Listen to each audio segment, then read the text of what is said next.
अधिक कल्याणकारक होगा।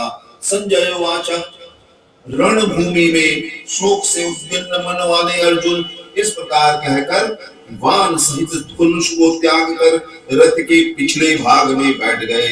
ओम तत्सदिति श्रीमद्भगवद गीता शुक्ल सुस्मृत्या ब्रह्म विद्यायाम योगे योग शास्त्रे श्री कृष्ण अर्जुन संवादे अर्जुन विषाद योगो नाम प्रथमो अध्याय।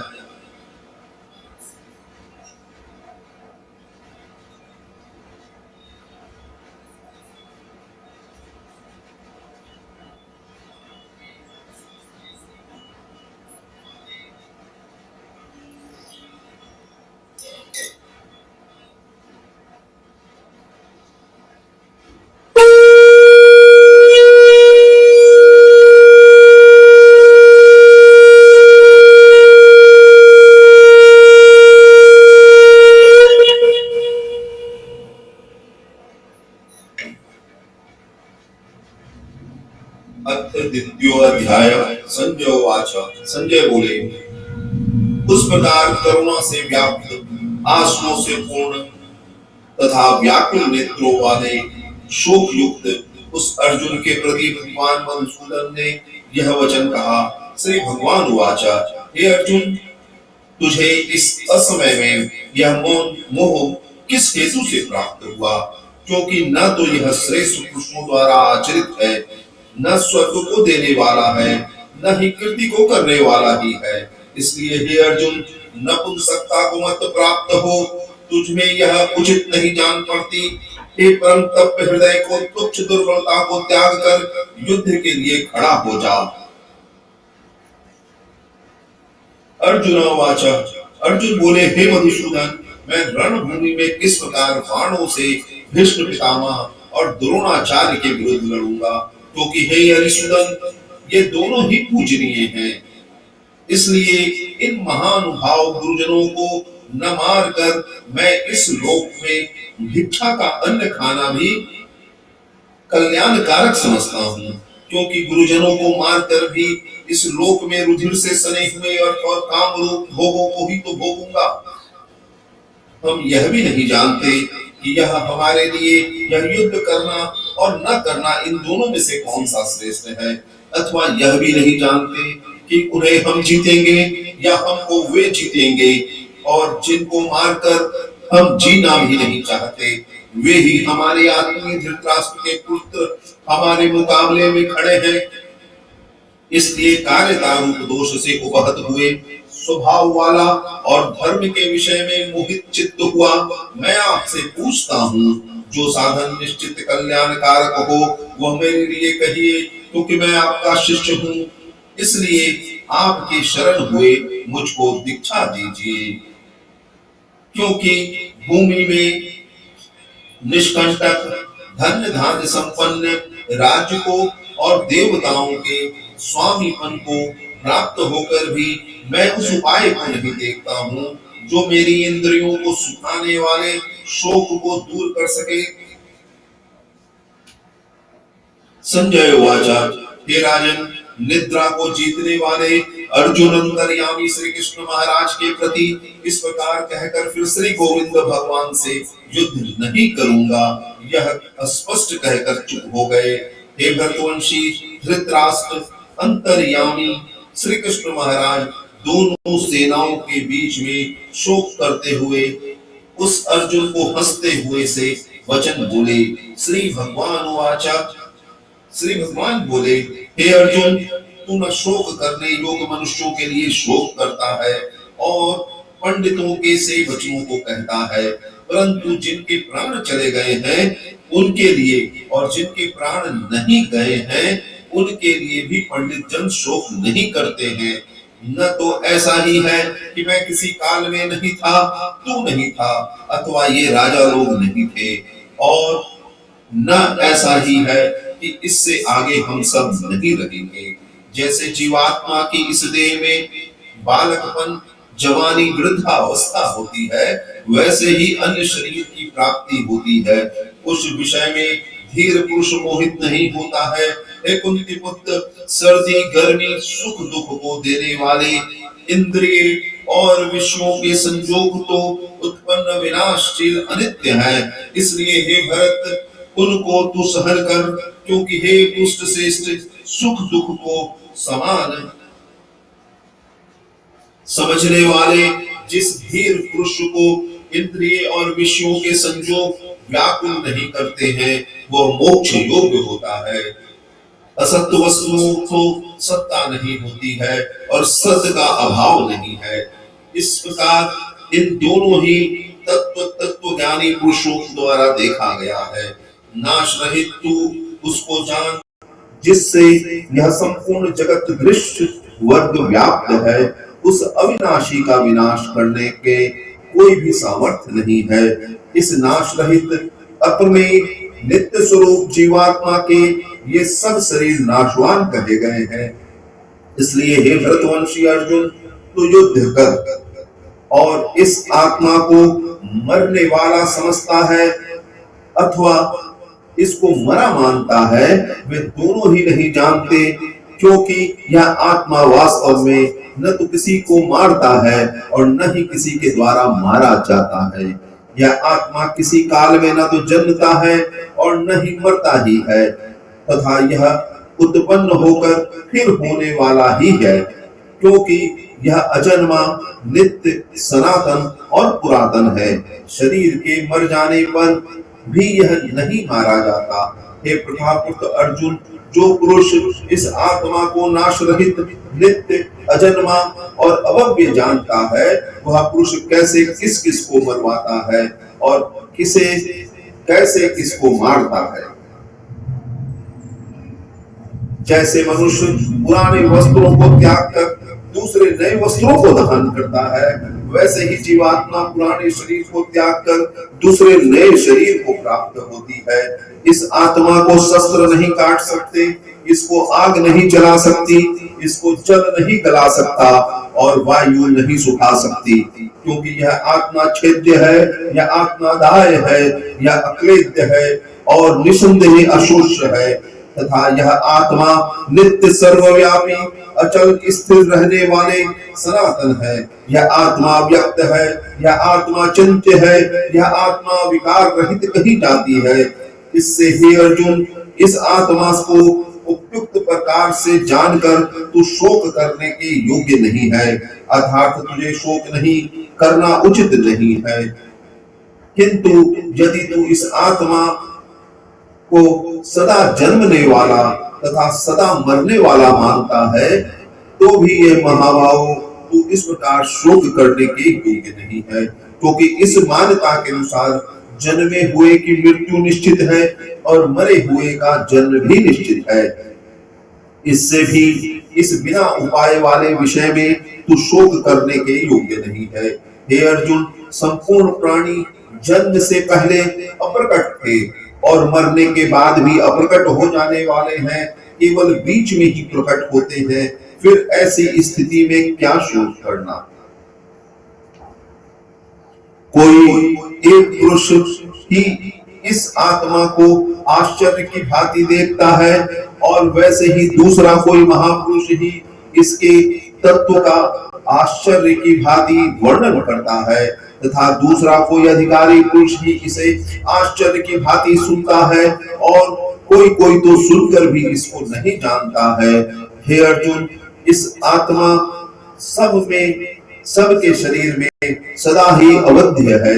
इस प्रकार संपूर्ण प्राणियों के लिए तू शोक करने के योग्य नहीं है, तथा अपने धर्म को देखकर भी तू भय करने योग्य नहीं है, अर्थात तुझे भय नहीं करना चाहिए, क्योंकि क्षत्रिय के लिए धर्म युक्त युद्ध से बढ़कर दूसरा कोई कल्याणकारी कर्तव्य नहीं है।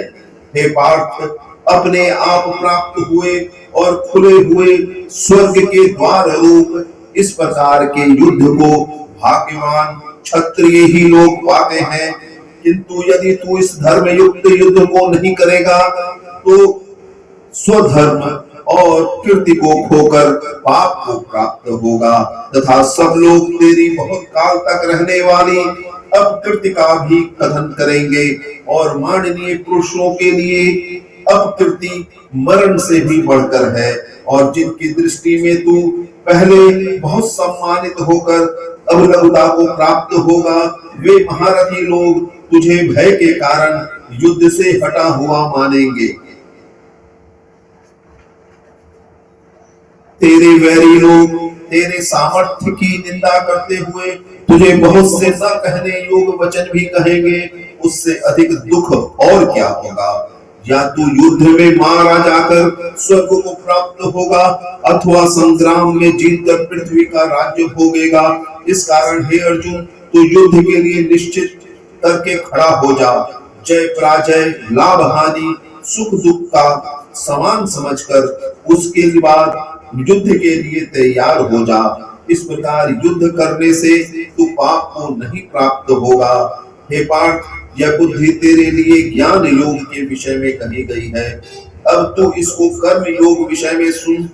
जिस बुद्धि से युक्त हुआ तू कर्मों के बंधन को भली भांति त्याग देगा अर्थात सर्वथा नष्ट कर डालेगा। इस कर्म योग में आरंभ का अर्थ बीज का नाश नहीं है और उल्टा फल रूप दोष भी नहीं है, बल्कि इस कर्म रूप योग रूप धर्म का थोड़ा सा भी साधन जन्म मृत्यु रूप महान भय से रक्षा कर लेता है। हे अर्जुन, इस कर्म योग में निश्चयात्मिक का बुद्धि एक ही होती है, किंतु अस्थिर विचार वाले विवेकहीन सकाम मनुष्यों की बुद्धि निश्चय ही बहुत ही भेदों वाली और अनंत होती है। हे अर्जुन, जो भोगों में तन्मय हो जा रहे हैं और जो कर्म फल के प्रशंसक वेद वाक्यों में ही प्रीति रखते हैं, जिनकी बुद्धि में स्वर्ग ही ब्रह्म प्राप्त वस्तु है और जो स्वर्ग से बढ़कर दूसरी कोई वस्तु नहीं है, ऐसा कहने वाले हैं, वे अविवेकी जन इस प्रकार की जिस पुष्ट अर्थात दिखाऊ शोभा युक्त वाणी को कहा करते हैं, जो कि जन्म स्वरूप कर्म फल देने वाली भोगों तथा ऐश्वर्य की प्राप्ति के लिए नाना प्रकार की बहुत सी क्रियाओं का वर्णन करने वाली है, उस वाणी द्वारा जिसका चित्त ही हर लिया गया है, जो भोगों और ऐश्वर्यों में अत्यंत आसक्त है, जो पुरुषों की परमात्मा में निश्चात्मिकता की बुद्धि नहीं होती है।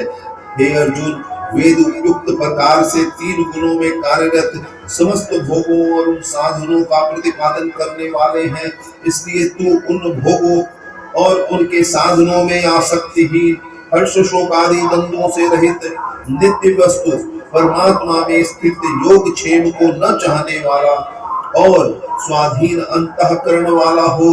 सब ओर से परिपूर्ण जलाशयों की प्राप्त हो जाने पर छोटे जलाशय में मनुष्य का जितना प्रयोजन रहता है, ब्रह्म को तत्व से जानने वाले ब्राह्मण का समस्त वेदों में उतना ही प्रयोजन रह जाता है। तेरा कर्म करने का अधिकार है और फलों में कभी नहीं, इसलिए तू कर्मों के फल का हेतु मत हो। तेरी कर्म न करने की भी आसक्ति ना हो।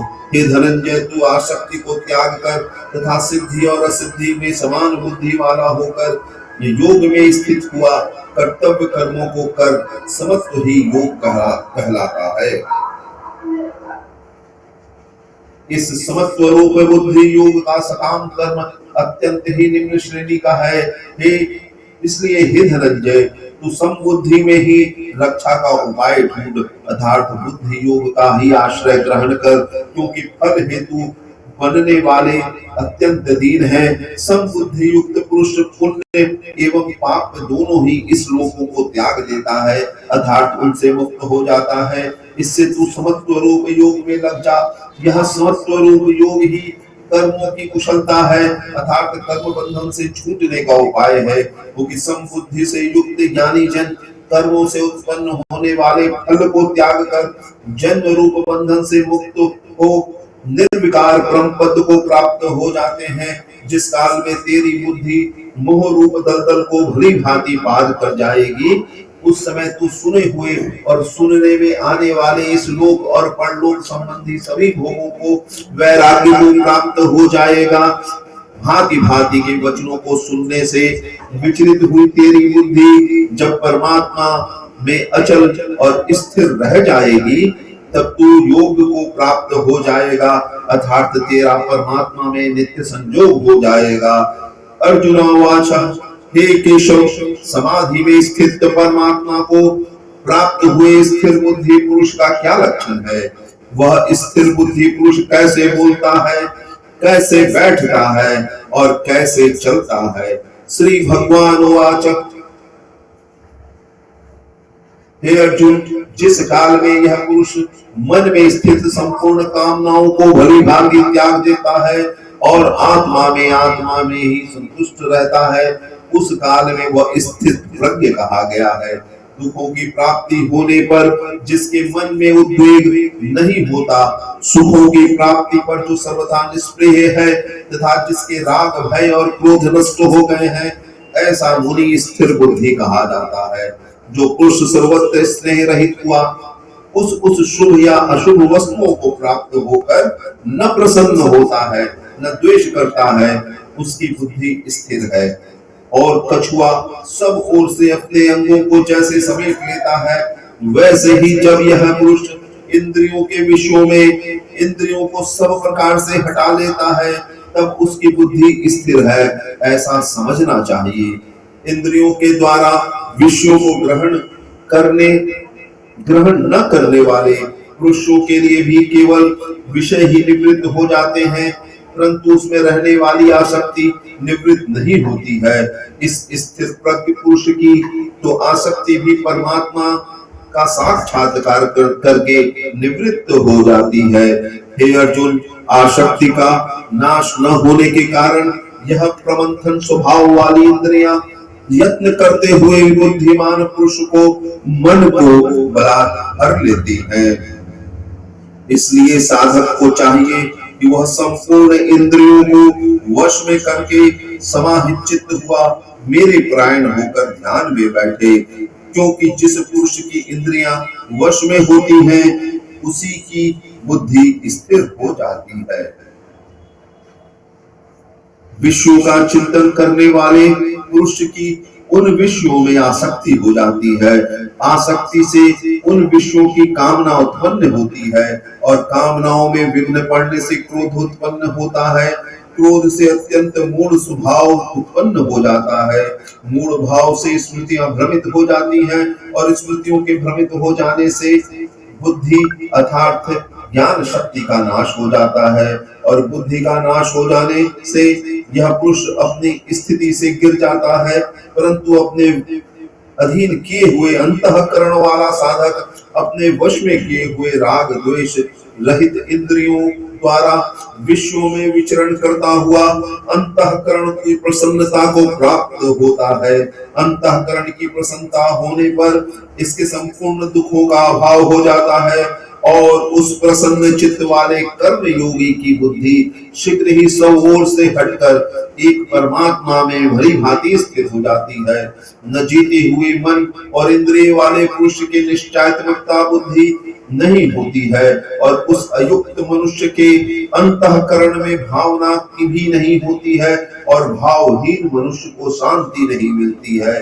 और शांति रहित मनुष्य को सुख कैसे मिल सकता है, क्योंकि जैसे जल में चलने वाली नाव को वायु हर लेती है, वैसे ही विश्व में विचरती हुई इंद्रियों के से मन जिस इंद्रियों के साथ रहता है, वह एक ही इंद्री इस अयुक्त पुरुष की बुद्धि को हर लेती है।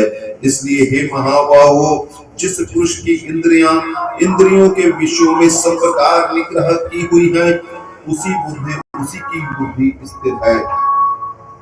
संपूर्ण प्राणियों के लिए जो रात्रि के समान है तथा उस नित्य स्वज्ञान स्वरूप परमानंद प्राप्ति में स्थिर प्रज्ञ योगी जागता है और जिस नाशवान सांसारिक सुख की प्राप्ति में सब प्राणी जागते हैं, परमात्मा के तत्व को जानने वाला मुनि के लिए वह रात्रि के समान है। जैसे नाना नदियों के जल सब ओर से परिपूर्ण अचल प्रतिष्ठा वाले समुद्र में उसको विचलित न करते हुए समा जाते हैं, वैसे ही सब भोग जिस स्थिर प्रज्ञ पुरुष में जिस प्रकार का विकार उत्पन्न किए बिना ही समा जाते हैं, वही पुरुष परम शांति को प्राप्त होता है। भोगों को चाहने वाला नहीं। जो कृष्ण संपूर्ण कामनाओं को त्याग कर ममता रहित, अहंकार रहित, स्पृहा रहित हुआ विचरता है, वही शांति को प्राप्त होता है, अर्थात वह शांति को प्राप्त है। हे अर्जुन, यह ब्रह्म को प्राप्त हुए पुरुष की स्थिति है। इसको प्राप्त होकर योगी कभी मोहित नहीं होता और अंतः काल में भी इस ब्राह्मी स्थिति में स्थित होकर ब्रह्मानंद को प्राप्त हो जाता है। ओम तत्सृ श्रीमद्भगवद्गीता सुप्रसिद्ध ब्रह्म विद्यायाम योगे योग शास्त्रे श्री कृष्ण अर्जुन संवादे सांख्य योगो नाम द्वितीयो अध्याय।